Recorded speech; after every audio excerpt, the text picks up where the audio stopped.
Ananda Tirtha, out of his own device and deception, he devised it in such a way that he will always be in Gautama's physical presence.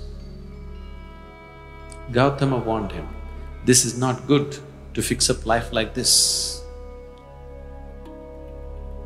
You are fixing me up like a wife would fix her husband.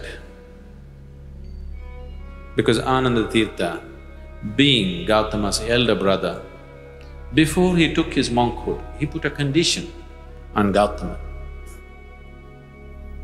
He said, right now I am your elder brother. I can command you to do whatever I want. But once I become your disciple, I will have no such power. So let me exercise this right. And now I am telling you, after I become your monk and your disciple, never should you send me away from your physical presence. I must always be in your physical presence. Never you should say, go there, do that, do this. Always you must keep me next to you.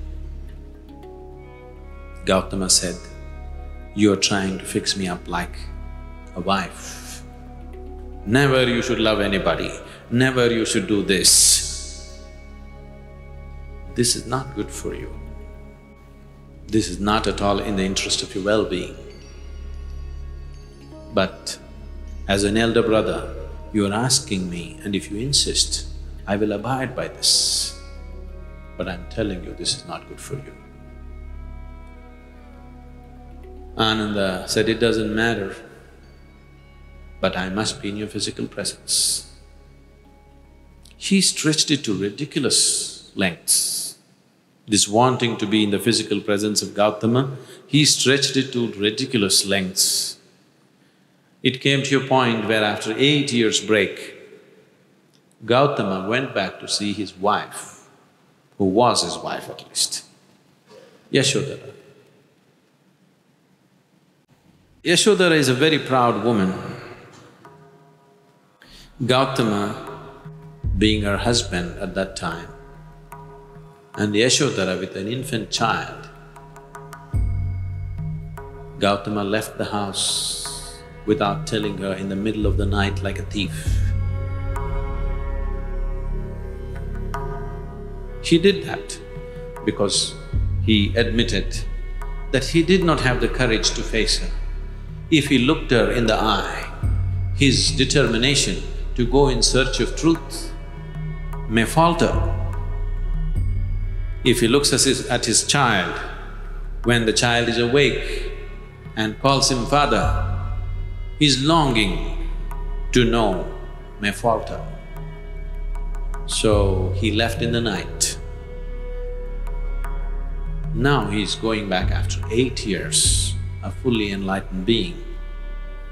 But he is sensitive enough to appreciate the emotions of Yashoda, how she would have felt and how she is still angry with what happened to her life.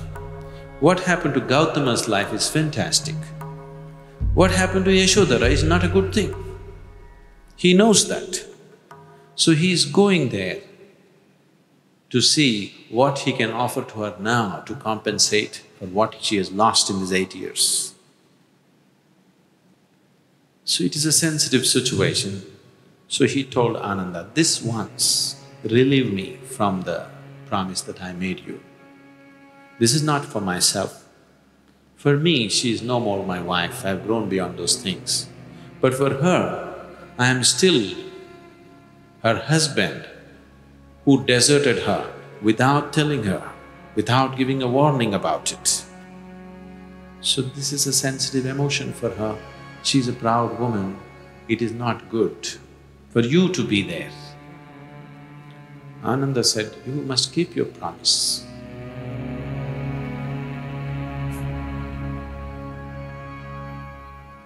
Gautama bowed down and said, okay. And he took him there also into that situation. When Yashodhara saw that he's come with an assistant monk to face her, she just flew into a rage. Gautama knew this. He said, "This once relieve me of this promise that I made. This is nothing spiritual that you are going to miss anything. This is about my wife." He said, "No." Then, towards the end of Gautama's life, Gautama's work created many enlightened beings. But Ananda was still the same man. One service he has done for us is, he recorded everything, events that happened according to his understanding. But he recorded everything very diligently. So, people asked, why is he still like this? So many people just came and met you for a moment and they got enlightened. They have transformed themselves in so many ways, but he's always sitting next to you, and why is he like this? Gautama just said, a spoon cannot taste the soup. What you refer to as the Guru is just a certain energy, certain possibility. It's not the person.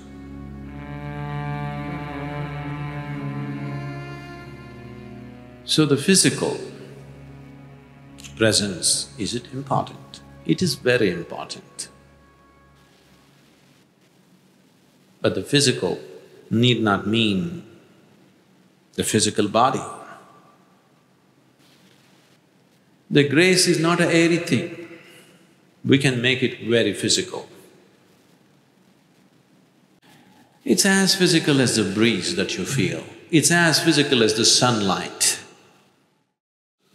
Initially, when a person is just beginning to become receptive, being in the physical presence of the Guru becomes very essential, because your way of perception is only seeing and hearing and five senses. Because of this, you want to hold him in your eye, you want to hold him in your ears. This is the way you know he's there.